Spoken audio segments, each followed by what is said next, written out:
अगर मैं आपसे कहूँ कि दुनिया में सबसे ज़्यादा बर्बाद होने वाली चीज़ मर्द की ज़िंदगी होती है, तो शायद आप गुस्सा हो जाओ। अगर मैं कहूँ कि इस बर्बादी का ज़िम्मेदार कोई और नहीं, खुद मर्द होता है, तो शायद आप चुप हो जाओ। और अगर मैं कहूँ कि मर्द को कोई तोड़ता नहीं, मर्द खुद को धीरे-धीरे तोड़ता है, तो शायद आप पहली बार सोचने में मजबूर हो जाओ। मर्द को बचपन से एक झूठ सिखाया जाता है कि स्ट्रांग रहना मतलब चुप रहना, कि दर्द महसूस करना कमजोरी है, कि मदद मांगना बेइज्जती है। और इसी झूठ की बुनियाद पर मर्द अपनी पूरी जिंदगी बना लेता है। डार्क साइकोलॉजी यहीं से शुरू होती है। मर्द बोलता नहीं, मर्द बताता नहीं, मर्द दिखाता नहीं, लेकिन इसका मतलब ये नहीं कि मर्द महसूस नहीं करता। इसका मतलब सिर्फ ये होता है कि मर्द को महसूस करना सिखाया ही नहीं गया। और जो इंसान अपनी फीलिंग्स को समझना नहीं जानता, वो एक दिन दूसरों की फीलिंग्स को नुकसान पहुंचाने लगता है। मर्द की सबसे पहली डार्क क्वालिटी होती है इमोशनल अनअवेलेबिलिटी। वो पास होता है लेकिन प्रेजेंट नहीं होता।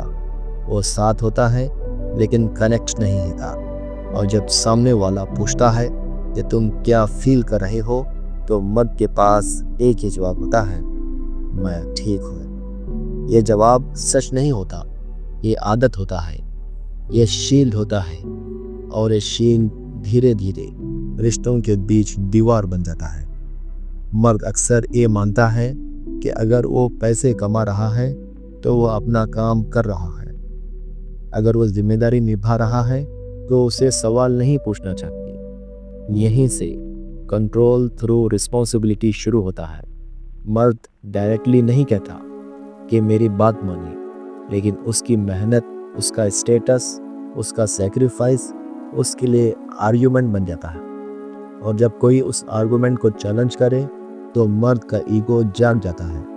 ईगो मर्द का सबसे खतरनाक दुश्मन होता है, क्योंकि ईगो टूटने से पहले सब कुछ तोड़ देता है। मर्द का ईगो उसे ये मानने नहीं देता कि वो गलत हो सकता है, इसलिए वो जस्टिफाई करता है, एक्सप्लेन करता है, डिफेंड करता है, लेकिन माफ़ी नहीं मांगता। और बिना माफ़ी के कोई रिश्ता हील नहीं होता। डार्क साइकोलॉजी का एक और गहरा पहलू होता है खामोशी का इस्तेमाल। मर्द जब गुस्सा होता है तो चीखता नहीं, वो चुप हो जाता है।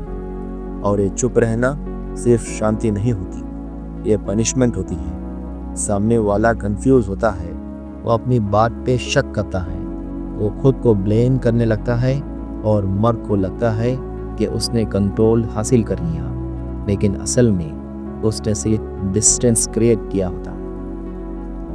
मर्द के डार्क साइकोलॉजी का एक और सच जो कम लोग एक्सेप्ट करते हैं, ये है कमिटमेंट का डर।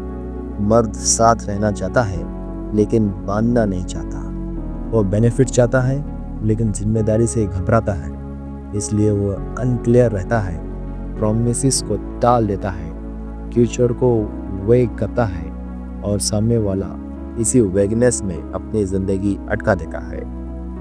एक और डार्क ट्रूथ ये है कि मर्द अक्सर अपनी मैस्कुलिनिटी को कंट्रोल से मीजर करता है। वो अपने वैल्यू दूसरों को नीचे दिखाकर महसूस करता है, कभी टोन से, कभी कंपैरिजन से, कभी निग्लेक्ट से। ये सब सबटल होता है, इसलिए पकड़ा नहीं जाता, लेकिन इसका असर गहरा होता है। मर्द अपना गुस्सा दिखाता नहीं, लेकिन जमा बहुत करता है। और जब ये गुस्सा फूटता है तो रीज़न से नहीं, ईगो से फूटता है, और अक्सर उस इंसान पर निकलता है जो सबसे ज़्यादा लॉयल होता है। सबसे दर्दनाक बात यह है कि मर्द खुद भी इस पूरे पैटर्न का शिकार होता है। वो स्ट्रांग बनना चाहता है, लेकिन उसे स्ट्रेंथ का मतलब गलत सिखाया गया होता है। वो लीडर बनना चाहता है, लेकिन उसे एम्पैथी का रास्ता नहीं पता होता। इसलिए वो प्यार को अथॉरिटी समझ लेता है, केयर को कंट्रोल, और जिम्मेदारी को ऑनरशिप। डार्क साइकोलॉजी को समझना मर्द को बुरा कहना नहीं है, डार्क साइकोलॉजी को समझना मर्द को जिंदा करना है। क्योंकि जब तक मर्द अपनी खामोशी को स्ट्रेंथ समझता रहेगा, कब तक उसकी ज़िंदगी अंदर से खाली रहेगी। जब तक ईगो एम्पैथी से ज़्यादा बड़ी रहेगी, तब तक कनेक्शन सिर्फ नाम का रहेगा। और जब तक मर्द अपनी गलती एक्सेप्ट करना नहीं सीखेगा, तब तक वो कभी इवॉल्व नहीं करेगा। असली मर्द वो नहीं जो कभी टूटता नहीं, असली मर्द वो है जो टूट कर भी अपने आप को समझने की हिम्मत रखता है। असली स्ट्रेंथ सीखने में नहीं, एक्सेप्ट करने में होती है। असली पावर कंट्रोल में नहीं, रिस्पॉन्सिबिलिटी में होती है। और जो मर्द अपने डार्क साइकोलॉजी का सामना कर लेता है, वही मर्द अपनी ज़िंदगी का कंट्रोल वापस लेता है। अंधेरा तब ख़त्म होता है जब हम उसे देखना शुरू कर देते हैं। अगर हमारी ये वीडियो आपको पसंद आए तो चैनल ज़रूर सब्सक्राइब करें, शेयर और लाइक करना ना भूलें। Thanks for watching.